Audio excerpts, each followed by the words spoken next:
just because you have certain objectives as a client and we're advocating on their behalf doesn't mean that those solutions are out there. So landlords, just like in any market, it's supply and demand driven.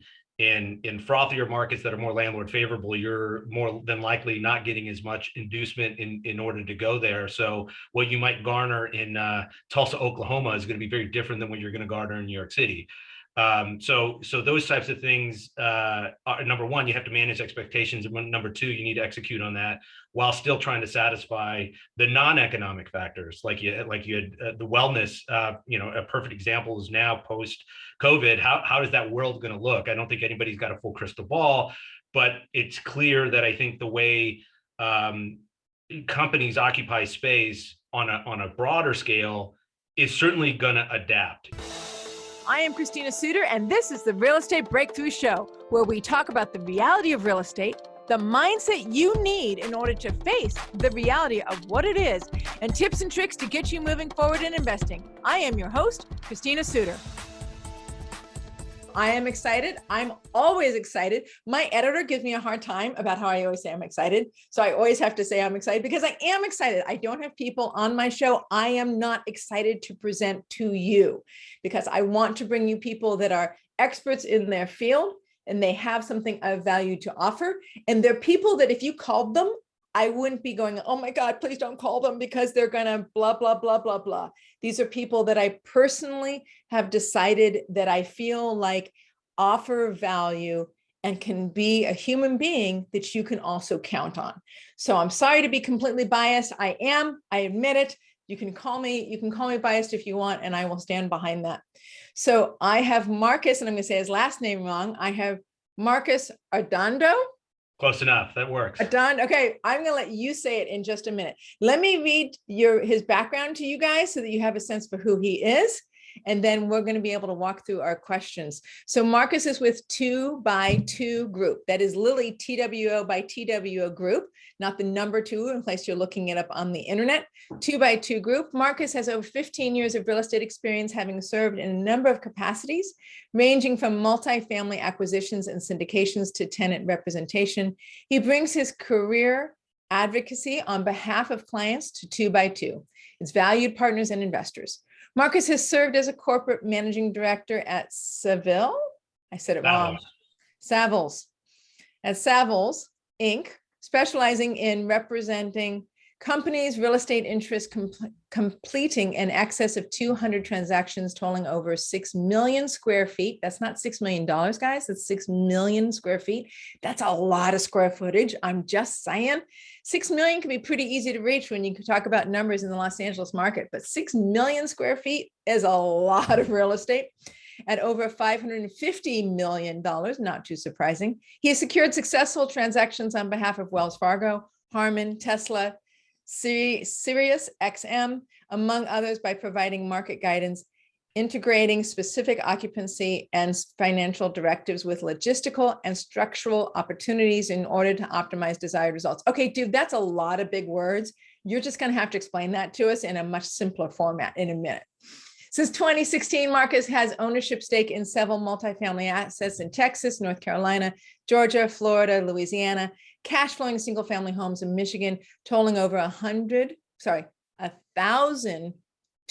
units, 1,200 units. Coupled with his professional experience, Marcus brings analytical value and exceptional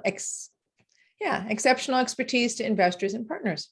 So Marcus, why don't you go through that sentence? He secured successful transactions by providing market guidance, integrating specific occupancy and financial directives with logistical and structural opportunities.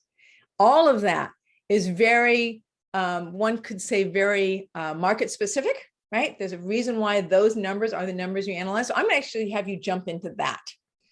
Sure. First of all, thanks for having me. Excited to be here. And secondly, you're right. I'm wondering if maybe I need to simplify that sentence a little bit more. But ultimately, we represent companies in their lease transactions. So if you take, when you sign a lease as a renter, it's typically a 1-page or 5-page lease, and it is what it is, and you sign it and move forward. When you're representing a company who's occupying a floor or a building, whether that's in retail or industrial or office, those companies have different objectives. Those objectives can include in logistics, how to be in a location that's advantageous for their distributions, or in the office, for example, to be in a location that's near clients or near their employees. So to solve that, coupled with their financial directives, which there's a price point where it makes sense for them. Some companies prefer an image that's much higher than alternative companies who are more modest in what they're expecting. They're not as client facing. And so you need to pair those two things together, but it's also structured in a way that you have to take into account things like how they perform their own accounting. So there are a number of financial instruments that go into this. It's not just about rent. There's incentives, there's cash that's provided to tenants as an inducement to go into a lease. Some companies may prefer that cash because they prefer to pay that over time. Others, cost of capital is much lower, so they can utilize their own cash, would prefer a lower rental rate. And then you need to understand a little bit of what their growth pattern is, whether they're shrinking or contracting over the long term. Are they going to be here for 2 years and potentially want to move or grow? So do we do a 5-year lease, a 2-year lease? How do you renew? Can you have termination options? So there's a number of different levers in there, but it's really about assessing what the directives are for that company and pairing it with a solution on the ground, which as I'm sure you know, there's no perfect fit, right? So you have to find the components that hit the majority of those boxes, and hopefully you can secure something where it's enough of a compromise, but their bigger targets are being accomplished. I intentionally wanted you to go into the complexity of that. So thank you for doing that, right? That was, in some ways I'm setting it up like, gee, explain that sentence, because inherently that sentence is complex. Because I think people sometimes, personal opinion, I think sometimes I've worked with agents who are like, oh, well, it's all about this. And I'm like, no, it's not all about this. It's all about what rent you pay per month. That's the only thing you should worry about. Or you should care about whether it's triple net or single net. You should care about whether, sign the lease. Who cares if it's 10 years? You can just break it. And it's like, no, actually investing in real estate, if you have the brain for it, right, which you do, which is what you bring to your clients, is you can bring the brain that says, yeah, actually it's a conglomerate. It's a combining of puzzle pieces that brings a solution that will be the best solution your company can get. Will it be ideal? Like, gee, we have this ideal vision in our head of this space. We're going to pay minimum rent, and we're going to give, we're not going to give any of our gross receipts, and it's going to be for 2 years so that we can move anytime we want. And it's like, no, you're not going to get that. But let's prioritize what it is you are looking for so that the most important parameters are hit, and therefore you're set up for success, right? Because sometimes you need a big, small space, sometimes you need a big space. And that success rate really is part of your financial bottom line, but it's also employee health. It's also business health, right? So you're able to pull together, and that's what I was hoping you would show, is the capacity to pull together all of those details to make the puzzle work. Because if I'm wanting to rent an apartment building, like my expertise is residential. It's not office at all. I've never owned office. I've not even lent on office. I've lent on mobile homes. I've lent on industrial. I've never lent on office, and I don't think I've ever lent on retail, although I've worked with retail. So when you come up with that many pieces and parts, right, then you need to be able to come up with what is really your highest priorities as a company. Some of them are financial, some of them are not. And you're able to bring both your industry experience as well as what's currently in the market to bring a successful conclusion for them. I think that's a fair assessment. Okay. And really the pairing, though, you highlighted one thing that I wanted to add to, which is that, just because you have certain objectives as a client and we're advocating on their behalf, doesn't mean that those solutions are out there. So landlords, just like in any market, it's supply and demand driven. In frothier markets that are more landlord favorable, you're more than likely not getting as much inducement in order to go there. So what you might garner in Tulsa, Oklahoma is going to be very different than what you're going to garner in New York City. So those types of things are, number one, you have to manage expectations, and number two, you need to execute on that while still trying to satisfy the non-economic factors, like you had the wellness. A perfect example is now post COVID. How is that world going to look? I don't think anybody's got a full crystal ball, but it's clear that I think the way companies occupy space on a broader scale is certainly going to adapt. It's going to have to change. It won't be the same as it once was. Does that mean more flexibility or less flexibility within the space? Do they take, fewer square feet, or do they do shorter term leases? That's still sort of to be determined, because it's not one-sided. Landlords also dictate that as well. So even if you want to do a one-year lease in certain cities, that's not available to you. So you need to pair those and reconcile them.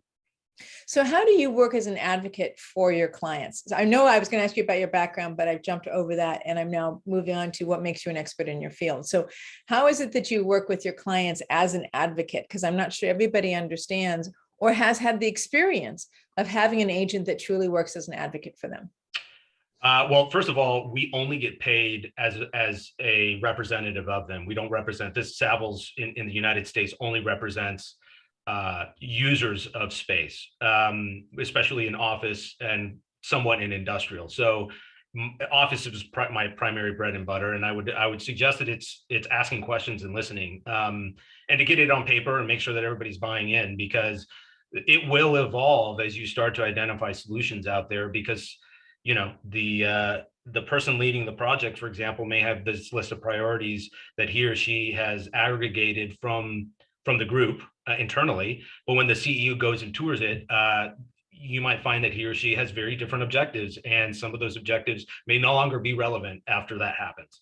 Not quite so evident in a publicly traded company, but certainly in private companies, you start to see that, where, for example, we've done hotspot analysis and drive times analysis so that we can identify how long the drive is for each of their employees to their specific location.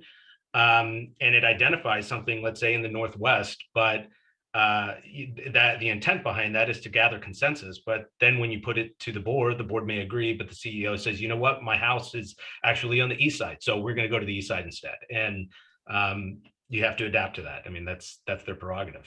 I think what's important that I want to underline is that your company and what you are capable of doing driving analysis, you're actually capable of bringing to the transaction more information that allows that the company itself may not even choose to do. Right? Driving analysis for their employees, being able to do a survey, getting, from the chief operations officer, I assume is the one you would primarily start with first, getting a sense for what they believe the company's agendas are. And then you can actually put a data behind it that even the company itself isn't going to take the time to analyze. That's 100% true. And it's about pairing landlord perspectives as well, because you can't just ram a square peg into a round hole, which is sort of why I've been able to look at multifamily acquisitions in a lens that I think does allow me to have a certain insight into, which is understanding the risks associated with a number of the levers, and it gets down from office leasing. It's understanding base building conditions and what's going to go on the tenant ledger versus the landlord ledger, irrespective of how much money is being provided. So understanding how systems and structure impact the value of an asset, then pairing it with the risk associated with how occupants are occupying that space and for how long. You can start to understand what the turnover is. If you've got one building that has one tenant for 10 years and that tenant leaves, it can be, if you haven't accounted for it, that's something that's going to be a challenge to do or to handle as a result of whatever lending conditions you have. But if you have a building with 50 or 100 tenants in it, it becomes a very different quotient, so that you can sort of monitor rollover and understand what those concessions may be, how you're going to engage with that in comparison to other assets in the market, and what other assets are being developed, for example, or how much, what permitting processes are there and what restrictions there may be. So it's about assessing the unknown, right? It's all uncertainty, but just because there's uncertainty doesn't necessarily equate to a greater amount of risk. It can, but it doesn't always need to. So it's about limiting, I think, the risk while gauging the uncertainty. So Marcus, I think you started the transition, so let's just go ahead and go there. So we've been talking about what you have been doing in your career, sort of up until relatively recently, given the length of your career. You've now transitioned into something else.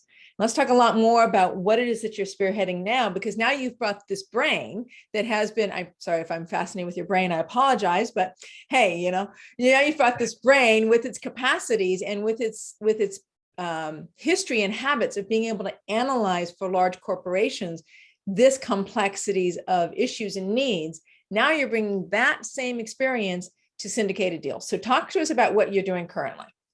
So we're syndicators. So we acquire primarily workforce housing in primary and secondary markets with units of 100 or greater. And they're all value add deals primarily. So we're looking for issues, for example, on the sales side between existing ownership, where there might be a dissolution or a bankruptcy or anything that might cause some pain on the seller side, where there might be an opportunity to add additional value, whether that's a loss to lease because of poor management or absenteeism. There's a number of different variables, but we're seeking to identify those assets. We acquire it in partnership with individual investors and institutional. And when we acquire them, we execute a business plan that we have to come up with, which includes, turning units, repositioning, adding exterior amenities, all with the intent of driving NOI. The greater the NOI, the higher the purchase price at the exit, right? So, and for those who may be unfamiliar, for every dollar earned in NOI, it equates to a multiple on the back end, whether that's a $15 or $20, $25 multiple, depending on the market, which is, correlated to the risk in that market. Is population growing? Is employment increasing? So that's our primary focus in the multifamily world. And I think the one thing I might add to that is, just having been so fiercely on one side of the equation in my tenant rep business, I do think that fierceness of advocacy is something that I'm excited to bring to these acquisitions, because it first of all has to satisfy how I might protect my own representation, right? So whether that's a tenant or as an investor, I look at it through the lens of those individuals. And so it needs to first work for them.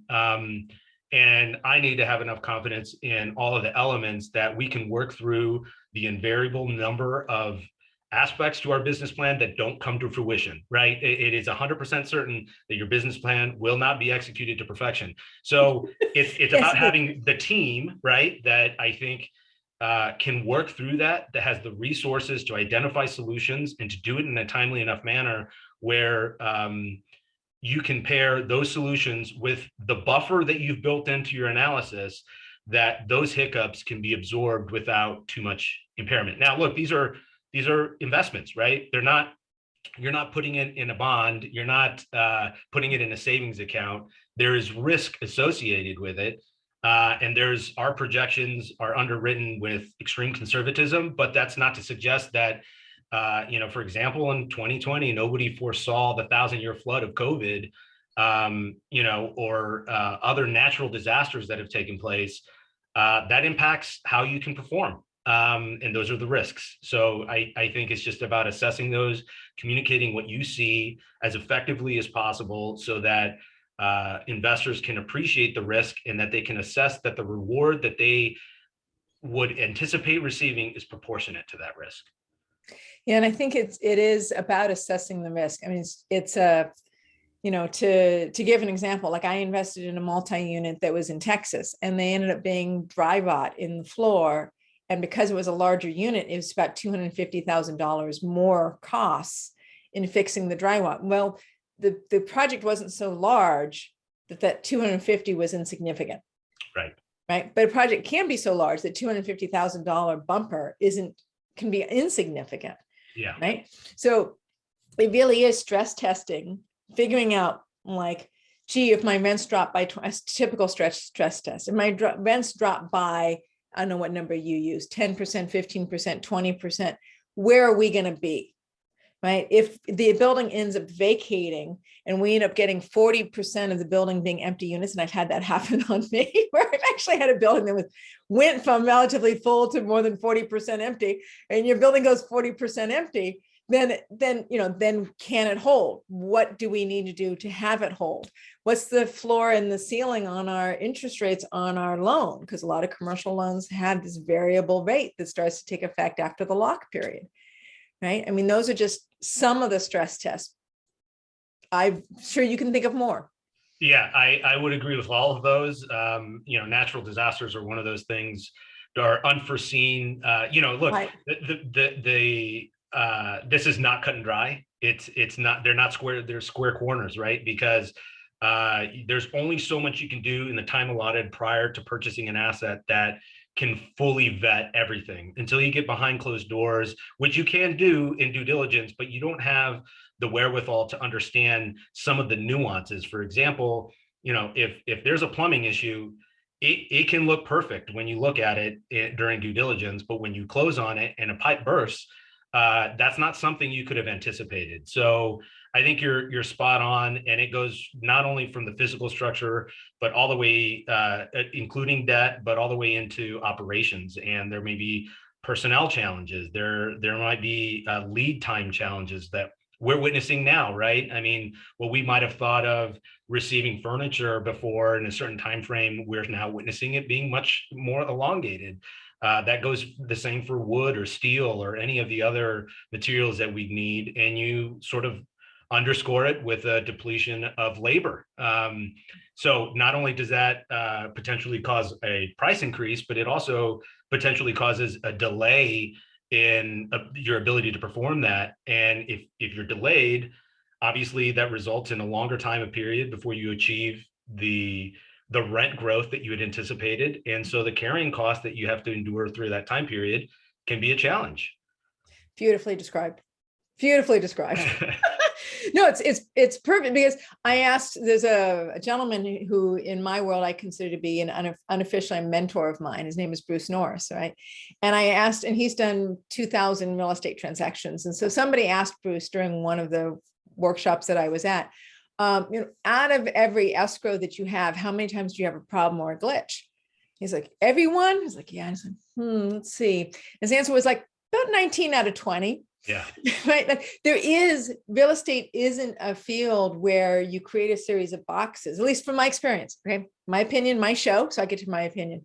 There is a series of boxes that you create, that you come up with. That's your plan, right? That's a series full of numbers, anticipation, labor costs, the cost of redoing construction, rehab estimates. And you've got a whole box that's full of a bunch of really pretty numbers and really great plans. Right. And then you have reality, which shows up.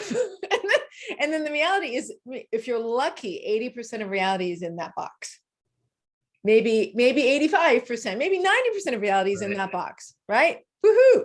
Right. And that's really great. But there's a lot of it that won't be in that box. So therefore, the second half of the show is, right, what is something that you've been involved with that you had to face that didn't go right? And how did you fix it? And what did you learn from it? Because real estate is full of, it didn't go right. It didn't fit the box. Yeah. First of all, if there's 80 or 90% that fits in the box, I consider that a grand slam. So I would take that all day long. There you go. Okay, good. I wanted to be conservative in my numbers and not be too, grandiose. There are several examples that come to mind.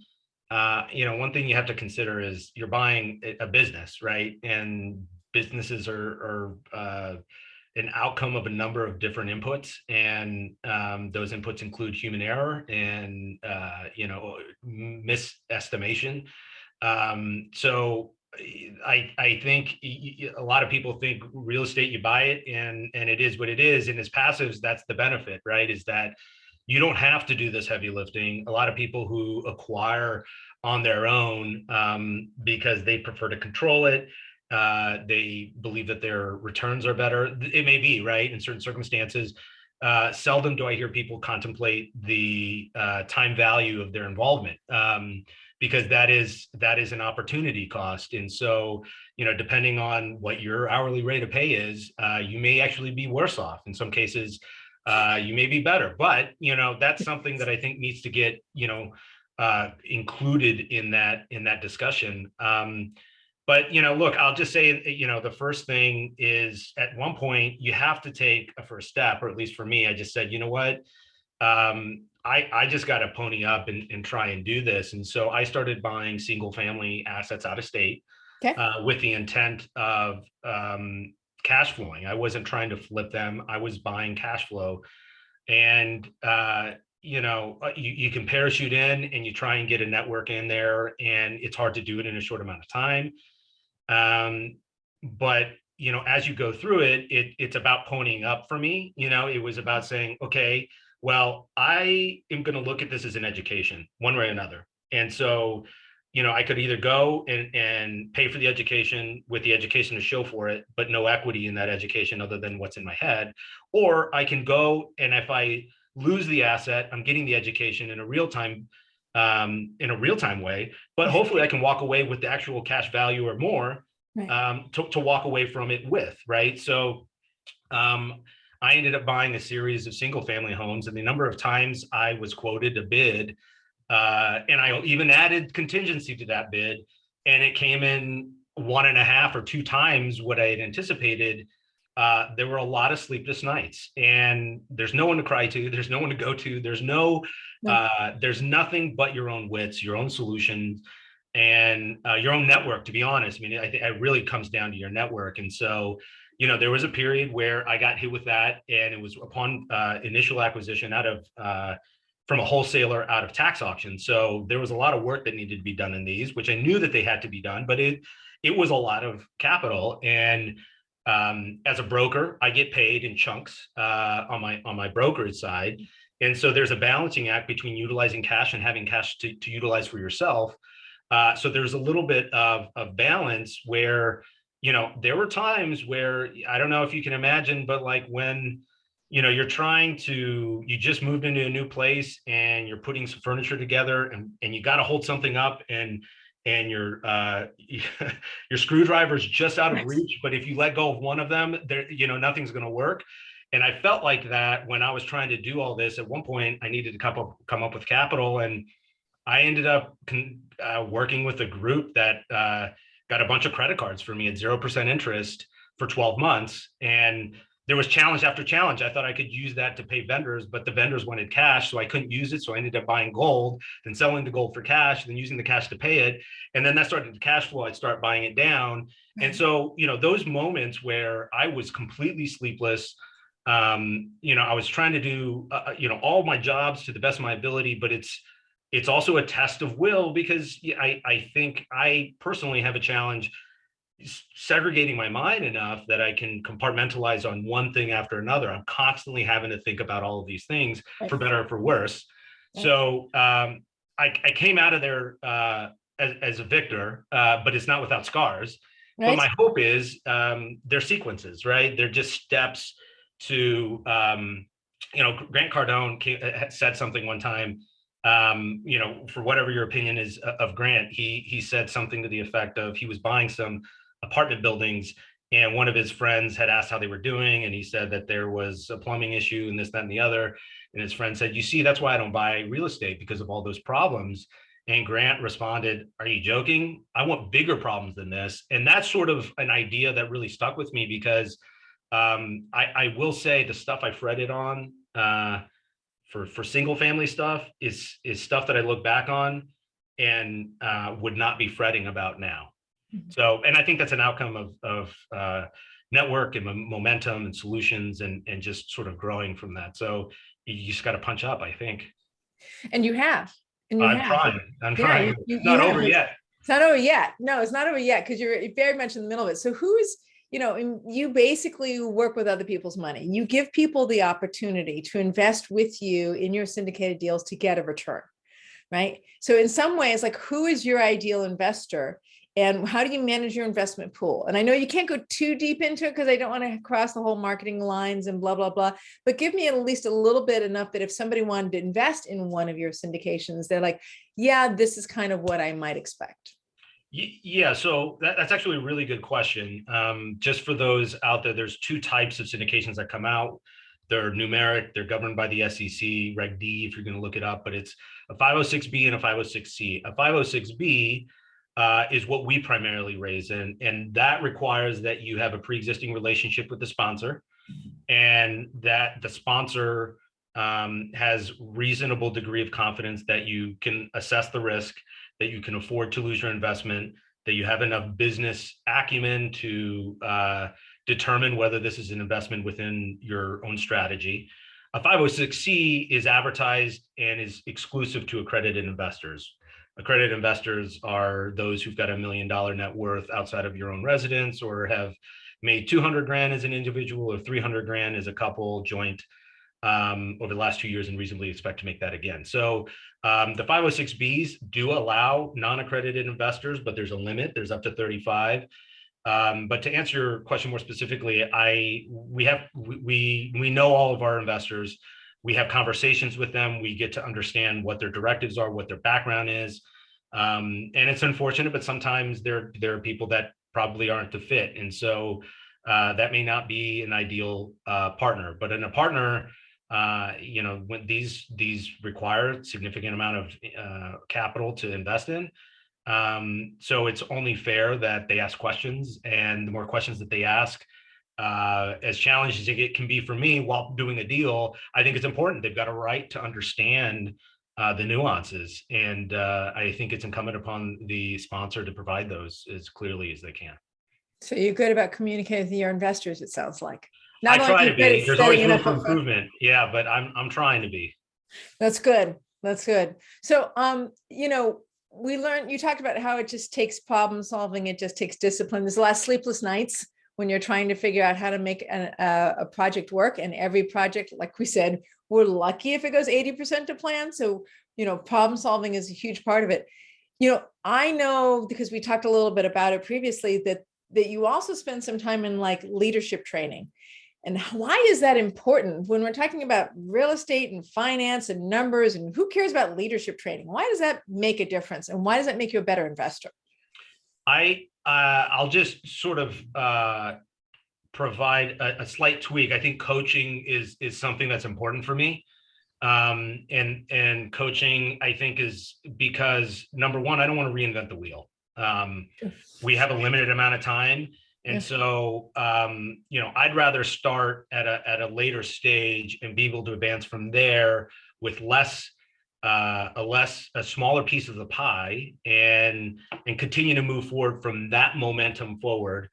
And I think from that coaching comes a network of other people who are thinking in line with how you think. And so I've been a part of more than one coaching program, and they all sort of add in different ways. But, one of them is identifying how to work on your business rather than in your business. And, working on your business, I think, is something that when you're in the muck and you're in the field of battle, you're not thinking about how to grow the business, how to do it more effectively, who can you bring on better. And I think being around people who have experienced a lot of this, who can add value, who can say, this is what I did. Have you thought about doing this? Introducing somebody to somebody else. I think that's an incredible value because it's multiplicative. It becomes something that I think is available for long-term exponential growth, which I'm a lot more interested in. Not growth on its own sake, right? But to become, for me personally, it's about becoming a less stressed person. It's about becoming a more effective communicator, about having more people around you that you can trust and that you can call on, and they can call on me. I think that's something as a younger person I had a challenge accepting, because pride gets in your way, the thinking that I can do everything. And the reality is maybe you can, but what are you best at? Like what drives you? What causes you to excel? And if you can put the puzzle pieces together, a lot of this is influenced by Jim Collins, who wrote Good to Great, which, if I can suggest a book regarding this type of topic, that would be among the top ones, because the one thing he talks about is the flywheel. He references John Wooden, who was a coach, and he talks about how it's the incremental small steps that accrete to itself. It builds on itself. So there's never a moment where something changes. It's when you look back and something historical has happened for your own personal well-being. And it's interesting because I was doing I do sort of a goal thing every 90 days. And I was looking at the goals I had set a year ago, identifying what sorts of transactions I wanted to accomplish this year and what I'd hope to do. And I've done that, and I didn't realize it until I looked back at it. And to suggest that that was the cause, maybe I think a falsehood, but it's also it's not entirely unrelated either. So I'm going to hijack for a minute. So I was driving along the other day, and I was trying to describe to my daughter the reticular activating system, right? It's a particular part of your brain, right? And I'm sure they talk about it in your coaching programs, right? There's a particular part of your brain that has you pick up information is more important versus other information. You're trying to buy a Honda SUV crossover, and all of a sudden there's Honda crossovers all around you on the freeway all the time. But they were there before, but now you're noticing it, right? And so what I appreciate about the 90-day goal setting is that it triggers or integrates almost unintentionally this piece in our brain, this unconscious reticular we don't have any control over the reticular activating system. It's like the breathing. You don't, oh, I'm going to breathe now. Like, you don't do that, right? It doesn't do that either, but you give it this seed and it plays with it. And it goes, oh, this is what we're going to do. Right. Okay.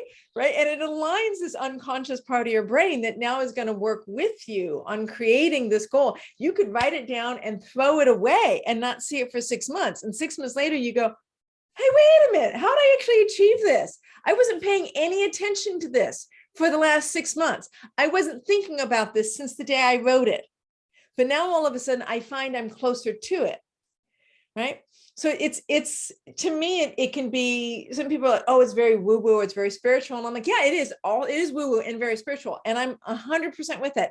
And it's very human, dinosaur, instinctual, right? It's like very basic. Like, why does it work? It works because we integrate both pieces of our brain together. Right. We use the reticular activating system, right? It's, not really the lizard part of the brain because it's further up in the frontal cortex, but that's besides the point. The point is that we integrate actually using pieces of our brain we're not even aware of. And it's been that way since we were cave people. You could have done this, right?